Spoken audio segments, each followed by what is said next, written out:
Última cosa. En esta clase, básicamente la idea es la hermenéutica, que significa cómo interpretar la Biblia. Y vamos a hablar de cómo interpretar la Biblia y cómo aplicarla, cómo ponerla en práctica en nuestras vidas. Entonces, son los dos temas que vamos a ver. Pero antes de hacer eso, quisiera traerles una breve meditación de Isaías 66. Y el propósito de hacer esto es tratar un tema que creo que debe preceder nuestra plática de cómo interpretar la Biblia. Y la pregunta básicamente es, ¿cuál debe ser nuestra actitud hacia la palabra de Dios? Es decir, antes de abrirla, ¿cuál debe ser nuestra actitud hacia ella? ¿Cómo debemos verlo? Entonces, si tienen sus Biblias, también voy a abrir un PowerPoint para que ustedes puedan ver los versículos.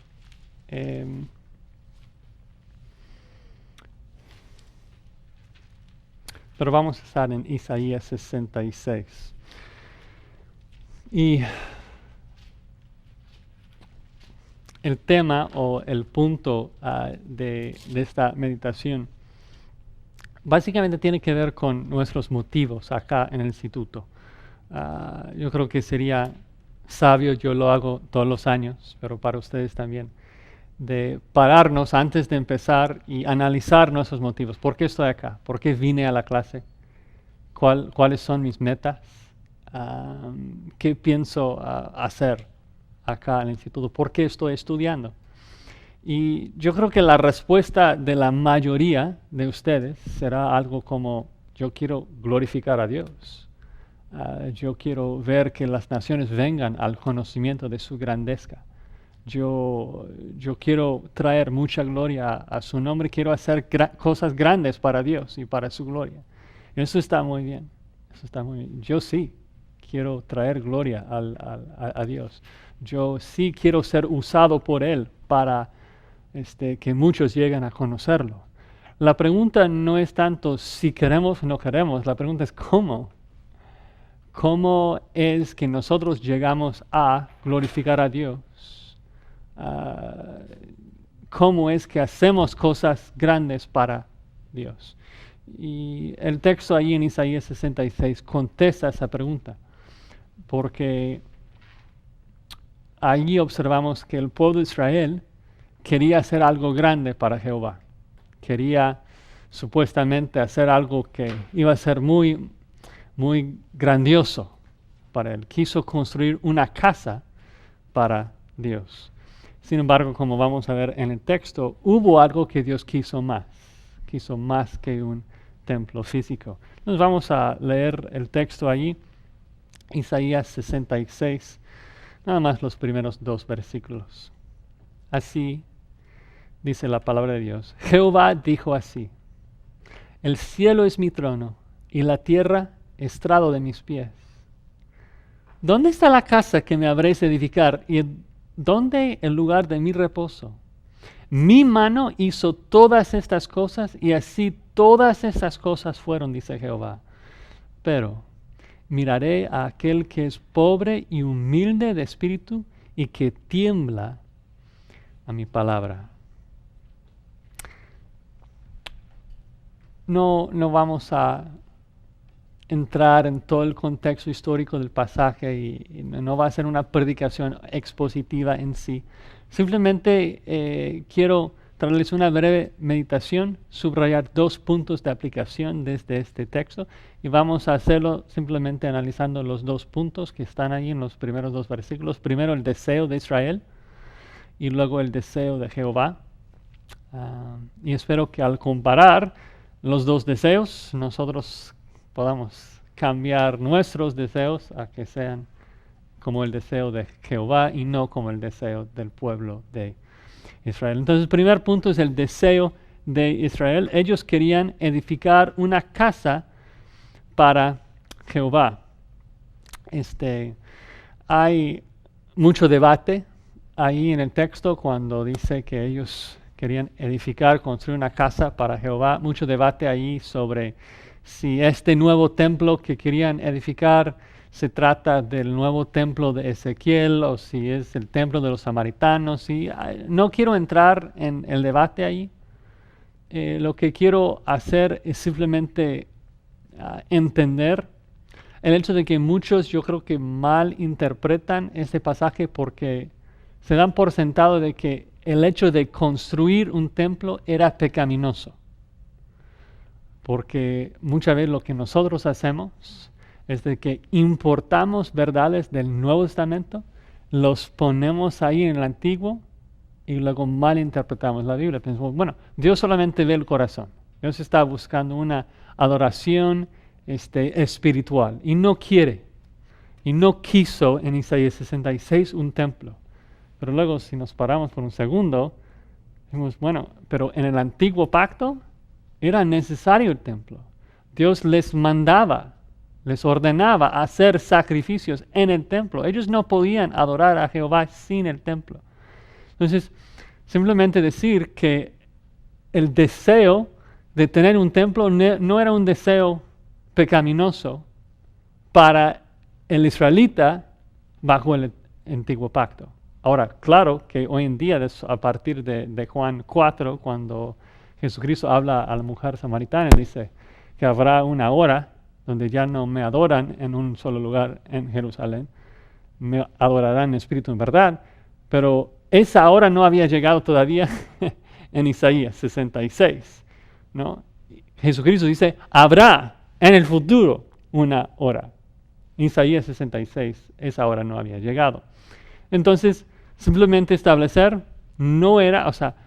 el deseo de tener un templo no era en sí algo malo. El problema en el texto no es así el hecho de tener un templo, el problema, el pecado es su motivo. Y eso es un tema común en la Biblia, de que podemos hacer algo, digamos, correcto, pero si queremos hacerlo por los motivos incorrectos, el acto en sí también se vuelve pecaminoso. Y les doy dos ejemplos acá. Primero, en Proverbios 15, dice, aún el sacrificio de los impíos es abominación a Jehová. Ahora la pregunta, ¿el sacrificio en sí es una abominación a Jehová? No, o sea, el sacrificio de David, el sacrificio de otros piadosos era algo agradable para Jehová. No observamos eso con Noé y con muchos en el Antiguo Testamento. Pero cuando el impío hace algo que se supone es algo bueno, un acto de adoración hacia Dios, pero cuando el impío lo hace con un corazón negro, es una abominación para Jehová. Otro ejemplo, Proverbios 28:9. El que aparta su oído para no oír la ley, aun su oración es abominable. Palabras muy fuertes, y todos estamos de acuerdo. La oración no es pecaminosa, no es algo malo, orar. Pero el punto es que si tú estás orando, pero no con los motivos correctos, si estás orando y orando, pero no obedeciendo a Dios, Dios dice que para el impío, otra vez, aborrece su oración. Entonces, el punto en el contexto, el deseo de tener un templo para Jehová no es en sí malo, pero el motivo, si está mal, ensucia todo. Y esto lo observamos, por ejemplo, en el versículo 3, cuando seguimos leyendo Isaías 66.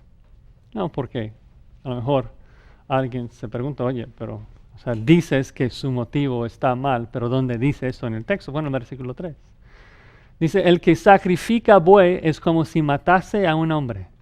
El que sacrifica oveja como si degollase un perro. El que hace ofrenda como si ofreciese sangre de cerdo. El que quema incienso como si bendijese a un ídolo. Y la pregunta es, ¿por qué es que Dios no quiso ese templo? ¿Por qué es que Él veía los sacrificios de ellos de forma tan mal? Dice ahí, porque escogieron sus propios caminos y su alma amó sus abominaciones. O sea, sus sacrificios, sus deseos eran tan malos de que cualquier cosa que hacían, Dios lo odiaba, lo odiaba. Y es muy fuerte allí porque dice que Dios veía los sacrificios de ellos, cuando ellos sacrificaban animales, en la misma manera que había los sacrificios que hacían los paganos cuando ofrecieron sus hijos a Molec y otros dioses paganos, que obviamente no son dioses, pero el punto es que si nos paramos a pensar en la forma que Dios ve a la persona que toma a su niño y lo pasa por el fuego y lo sacrifica para un demonio, ¿cómo es que Dios ve esto? Abominable, terrible.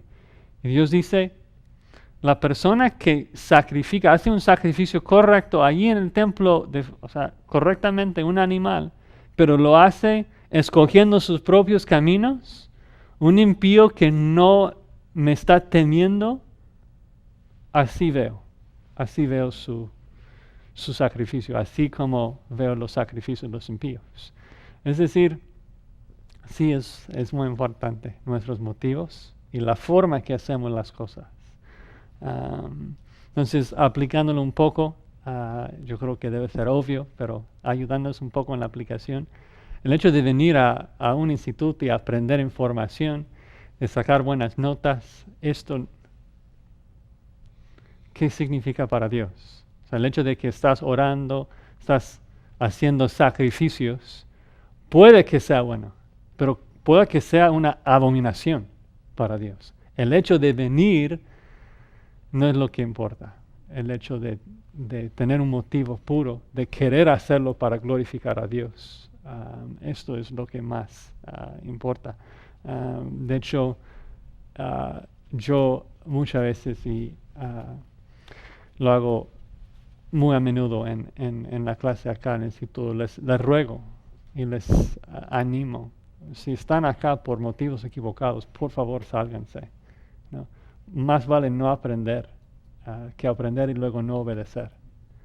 Porque cuando crecemos en nuestro conocimiento de la palabra, y estoy seguro que van a aprender mucho, si crecen en su conocimiento y no lo aplican, se hacen más responsables, ¿no? Y Pedro nos exhorta fuerte ahí, en 2 Pedro, de que más vale no conocer el camino de la justicia que después de haberlo conocido, volverse atrás.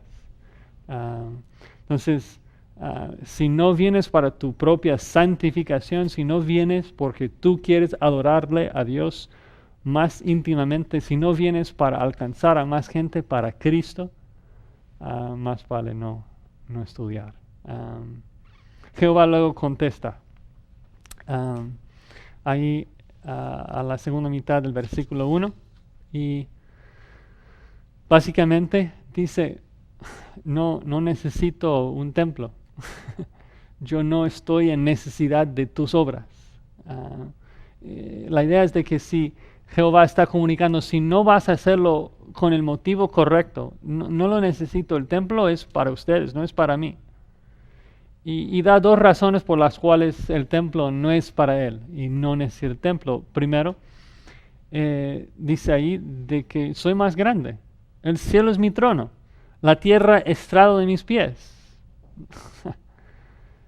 ¿Dónde crees que dónde crees que yo voy a poder morar? Y nos da la imagen de que Dios está, sentado ahí en el espacio con sus pies sobre nuestra tierra, muy, muy pequeña. Y como que ve ahí y dice, oye, me dices que quieres construirme una casa. ¿Y crees que yo voy a vivir adentro allí? O sea, ¿sabes qué tan ridículo suena esto? O sea, el cielo es mi trono. O sea, Dios es muchísimo más grande que nuestra capacidad para entenderlo. Y nos da la imagen semejante a Génesis 11, cuando los hombres igual estaban construyendo una torre que llegara hasta los cielos. Y dice que Jehová tenía que descender para verlo. Oye, escuché de que estaban escuchando una torre, pero todavía no lo veo. ¿Por dónde está? Obvio Dios sabe dónde está, pero tratando de comunicar a nosotros qué tan ridículos somos a veces de pensar que nosotros podemos hacer algo para Dios. Dios no nos necesita. Dios no nos necesita para nada. Él vivía eternamente sin nosotros, completamente feliz sin nosotros. No es como que hoy toda una eternidad nada más tú y yo, Jesucristo y el Espíritu Santo, y como que es un poco aburrido. Vamos a crear un Josías para entretenernos, como que nos necesitase.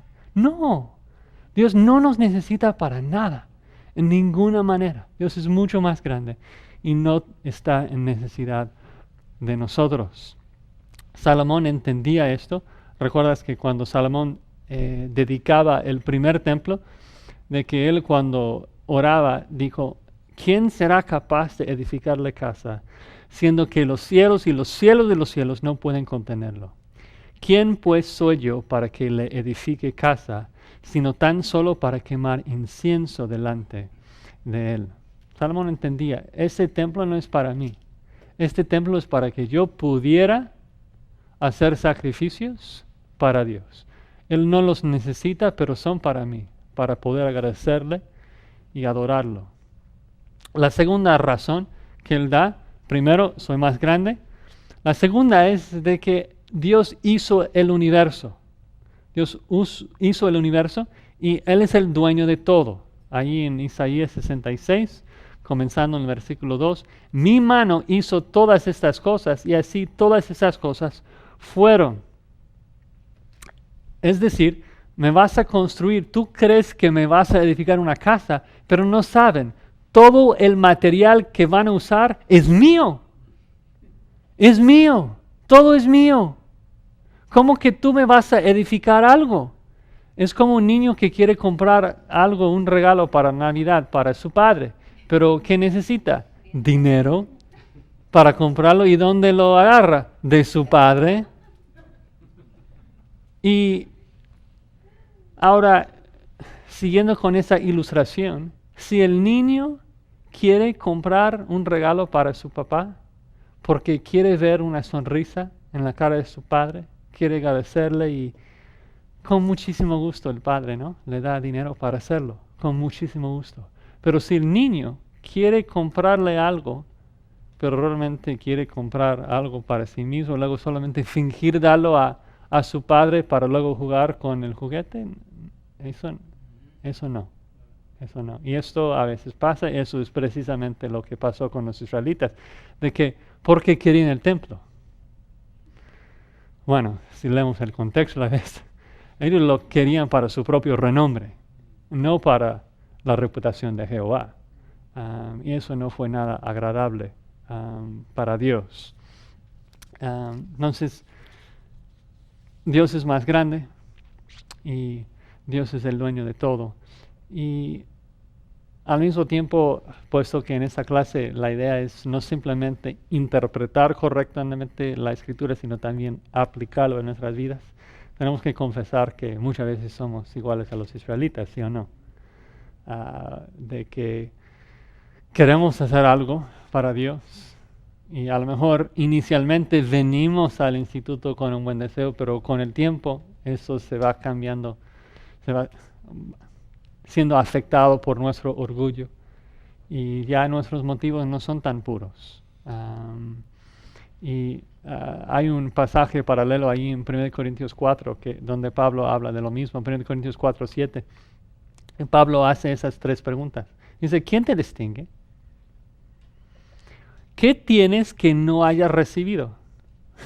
Si lo recibiste, ¿por qué te glorías como si no lo hubieras recibido?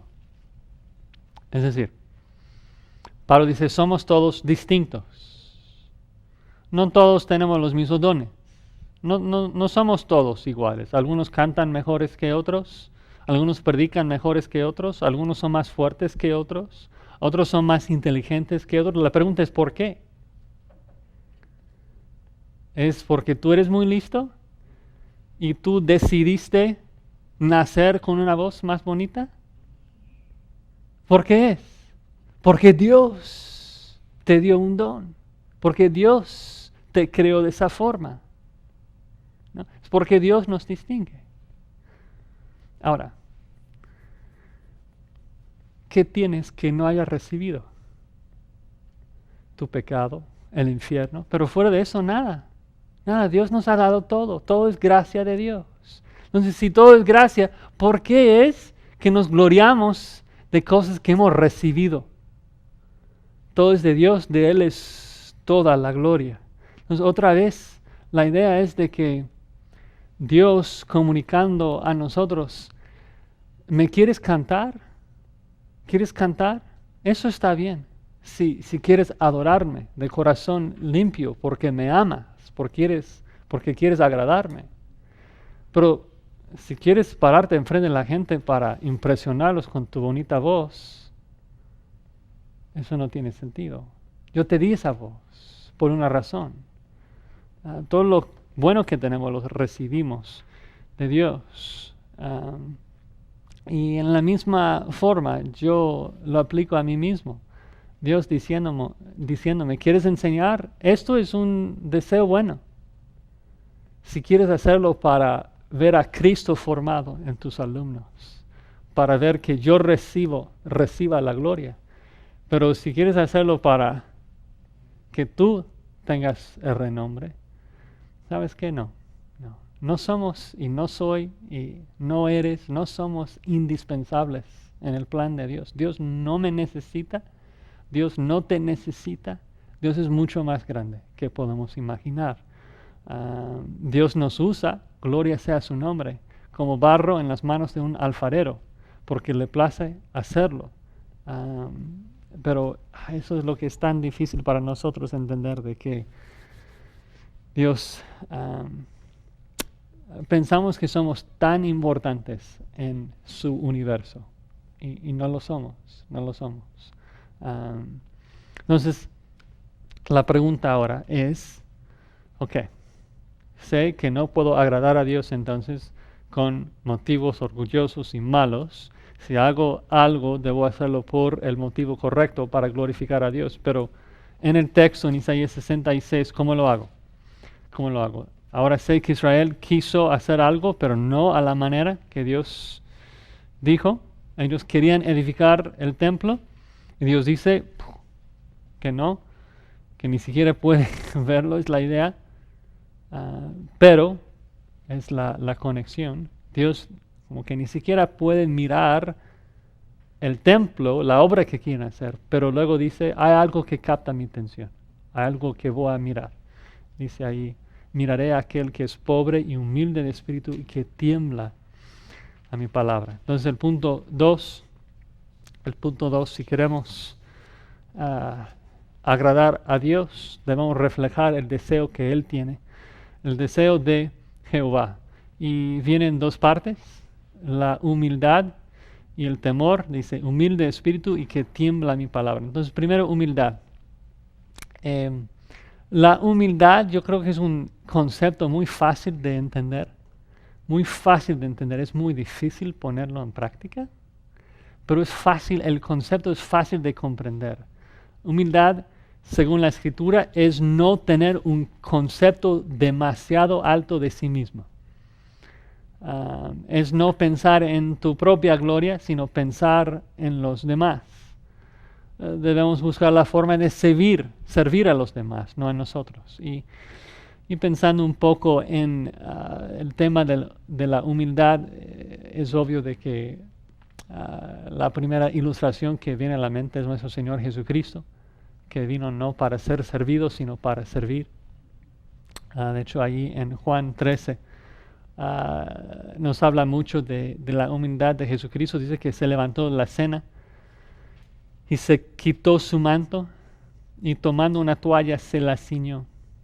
Luego puso agua en un lebrillo y comenzó a lavar los pies de los discípulos y a enjugarlos con la toalla con que estaba ceñido.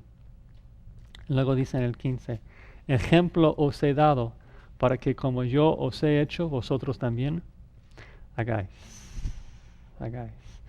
Si tú viniste al instituto con el deseo de poder enseñar la palabra de Dios, de ser un maestro de la Biblia, qué bien. Pero si quieres hacerlo, cíñete la toalla. ¿No? Hay que andar en el ejemplo que nos ha dejado nuestro Señor Jesucristo, andar en sus pisadas. El líder en la iglesia, como Jesús dijo a los 12, tiene que ser el servidor de todos. El anciano, dice Pedro, debe apacentar la grey cuidando de ella, no por fuerza, como teniendo señorío, sino siendo ejemplos de la grey. Tenemos esa idea mundana que a veces entra en la iglesia, de que el que más autoridad tiene, más gente manda, ¿no? Si eres el patrón en tu trabajo, es que mandas a más gente. Pero en la iglesia tiene que ser lo opuesto. El que más autoridad tiene, más pies tiene que lavar, más gente tiene que servir. Y obviamente pensamos también en Filipenses 2, pensando en lo que hizo Jesucristo, de que Pablo nos habla allí en Filipenses 2, 5 al 11, de que Jesucristo tenía toda autoridad, todo poder, estaba en el cielo, Dios exaltado, glorioso. ¿Y qué hizo Jesucristo con su poder, con su autoridad? La usó para servir a nosotros, dejó el cielo, ¿no? Se despojó a sí mismo y vino a la tierra. Nació como hombre y ni siquiera cualquier tipo de hombre, sino esclavo de hombres. Luego entregó su vida por nosotros y murió, y ni siquiera cualquier tipo de muerte, sino muerte de cruz. Es decir, de lo más alto, Dios exaltado y glorioso, a lo más bajo, un esclavo muriendo en una cruz. Eso es humildad. Nosotros ni siquiera podemos humillarnos tanto porque comenzamos acá. Cristo, de lo más exaltado a lo más bajo, nosotros comenzamos acá. Pero la idea es tratar de humillarnos en la misma forma. Y es el trabajo, ¿no?, de nosotros, y en particular los de nosotros que queremos enseñar la Biblia, de ceñirnos con esa toalla y servir y ser humildes. Y lo más interesante es de que según Dios eso es lo que capta su atención, eso es lo que Él mira, eso es lo que busca, eso es lo que agrada. Cuando nosotros pensamos en esto, a lo mejor parece como que debe ser lo opuesto, pero ¿qué es ser humilde? No pensar en sí mismo, saber de que no eres nada. Pero luego el texto dice que cuando realmente llegas a ser humilde y sabes que no eres nada, que captas la atención del Rey del Universo. Que significa que en la eternidad y en la realidad eres la persona más importante del mundo, ¿no? Porque ¿qué importa los patrones y los jefes de este universo que tristemente van a terminar en el infierno, ¿no? Nosotros cuando somos humildes y el Espíritu Santo trabaja esa humildad en nosotros, llegamos a ser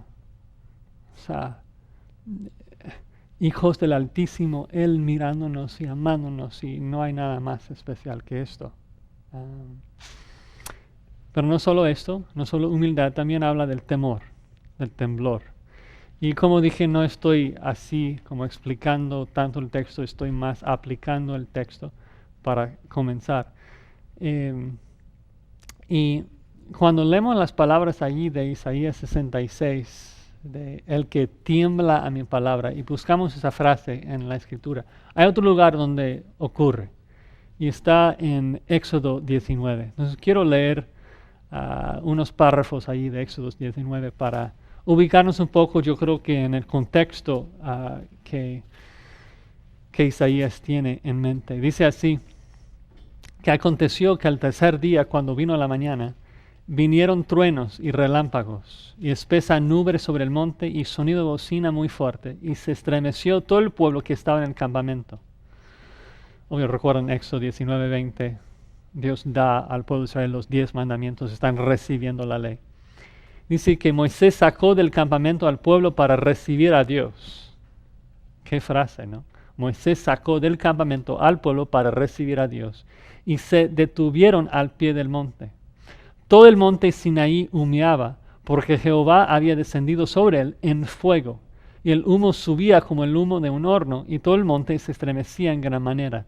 El sonido de la bocina iba aumentando en extremo. Moisés hablaba y Dios le respondía con voz tronante. Y descendió Jehová sobre el monte de Sinaí, sobre la cumbre del monte.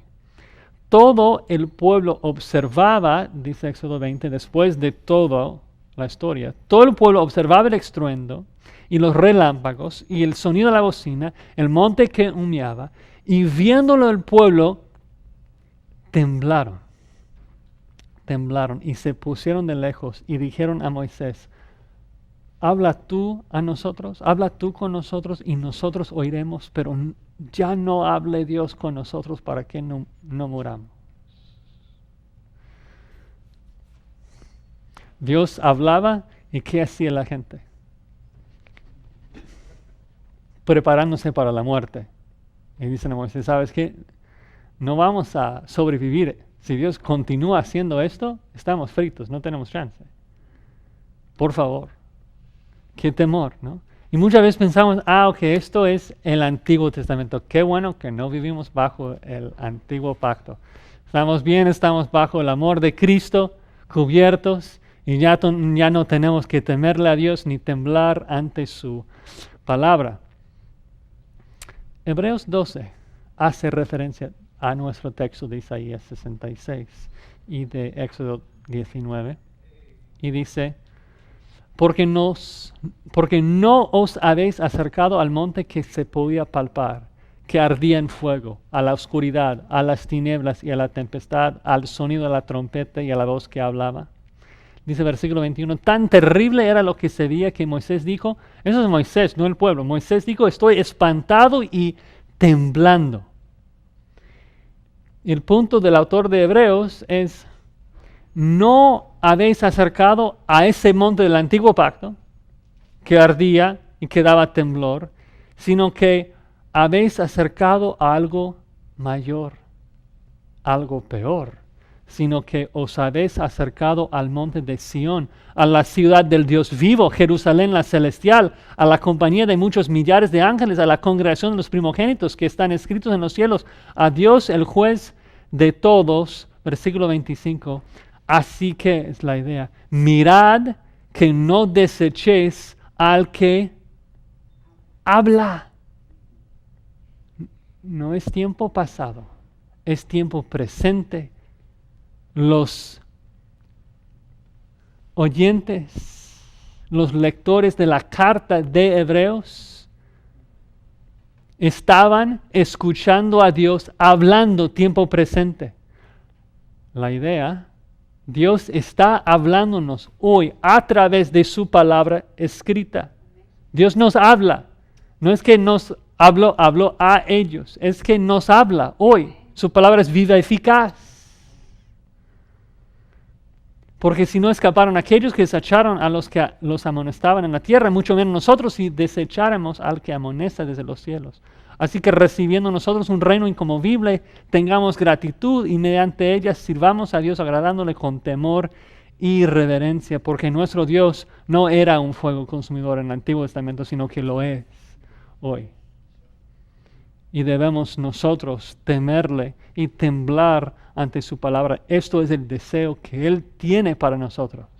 Esta es la actitud que Él quiere que tengamos frente a su palabra. Si yo les pregunto, ¿qué harías tú? ¿Qué haríamos nosotros si Dios nos hablara desde el cielo, con relámpagos y con fuego y todo, y nos dijera, lee la palabra? ¿Qué harías? Sí, Señor, con la cara en el suelo, ¿sí o no? Temblando. El punto, Dios quiere que respondamos de la misma forma cuando leemos su palabra escrita, porque en ella nos habla. ¿Cuál va a ser nuestra actitud hacia su palabra? ¿Vamos a temblar delante de ella? Y así agradar a Dios en la forma que tratamos a su palabra, o vamos a tratarlo como es un libro. No. El punto es que nosotros vamos a leer mucha Biblia en este año, si Dios permite. Vamos a estudiar mucha Biblia. ¿cuál va a ser nuestra actitud hacia ella?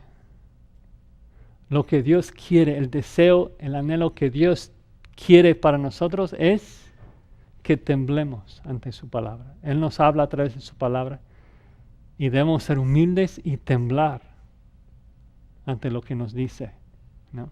Si Él nos dijera desde el cielo, obedéceme, lo haríamos. ¿Qué tal si nos dice en su palabra, orad sin cesar? ¿Todavía vas a temblar? ¿Todavía vamos a temblar y obedecer? ¿O vamos a tratar a su palabra escrita como si no fuera nada importante? Entonces, si tú quieres hacer algo grande para Dios, qué bien, amén, gloria a Dios. Eso no es malo, pero no vas a impresionar a Dios haciendo cosas si no las haces así. Si no las haces con un corazón humilde, sabiendo que no eres nada, que tu cuerpo, tu voz, tu mente, todo es de Dios y para su gloria. Y tener una actitud de temor ante su palabra. Pero qué lindo y qué bello que Dios mira. Dios, la idea, atentamente fija su mirada en la persona que es humilde y que tiembla ante su palabra. Entonces esto es mi oración para mí mismo, esto es mi oración para ustedes, que podamos ser así, hombres y mujeres así, que antes de enseñar la palabra, temblamos